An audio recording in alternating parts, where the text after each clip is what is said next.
Question में हमें number of atoms को कंपेयर करनी है, ठीक है, किसमें मैक्सिमम नंबर ऑफ एटम होंगे। अगर मैं बात करूं नंबर ऑफ एटम्स की तो फॉर्मूला हो जाता है आपका mole into Avogadro number into atomicity. तो पहले तो हमको मोल पता होना चाहिए। अब मोल को मैंने इस फॉर्म में क्यों रखा है, क्योंकि वो मोल के फॉर्म में नहीं दे रखा है, वो किसके फॉर्म में दे रहा है, कंसंट्रेशन के फॉर्म में दे रहा है, ठीक है। तो सबसे पहले तो मोल को हमने चेंज कर रखा है किसमें, molecular weight divide by molar mass.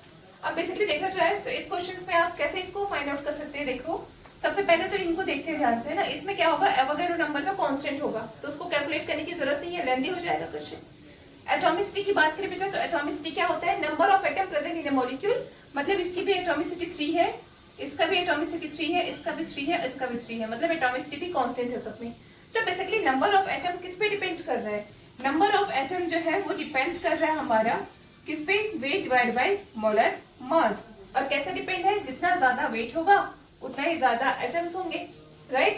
जितना कम मॉलिक्यूलर मास होगा उतना ही ज्यादा एटम होगा। तो सबसे पहले वेट देख लेते हैं, वेट जितना ज्यादा होगा तो इनमें वेट किसका ज्यादा है, इसका ज्यादा है, ठीक है, एक चीज यहाँ से हमें समझ आता है, राइट। अगर इन दोनों के कंपेयर करो तो इन दोनों में तो वेट इसका ज्यादा है, तो ये एक ऑप्शन तो खत्म हो जाता है बेटा, यहाँ से खत्म हो जाता है। इन दोनों की भी बात करें तो वेट इसका ज्यादा है, तो ये ऑप्शन खत्म हो जाता है। अब इन दोनों में चेक करते हैं, इन दोनों में आप देखेंगे वेट ज्यादा होना चाहिए और मोलर मास कम होना चाहिए। आप मुझे बताइए वाटर का मोलर मास कितना होता है, 18, और कार्बन डाइऑक्साइड का मोलर मास कितना होता है, 44, बहुत ज्यादा है 44, समझ रहे हो। तो ये जितना कम होगा, मोलर मास जितना कम होगा एंड वेट जितना ज्यादा होगा, वही आंसर है। तो वेट इसी का ज्यादा है, मोलर मास इसी का कम है, yes this is the answer.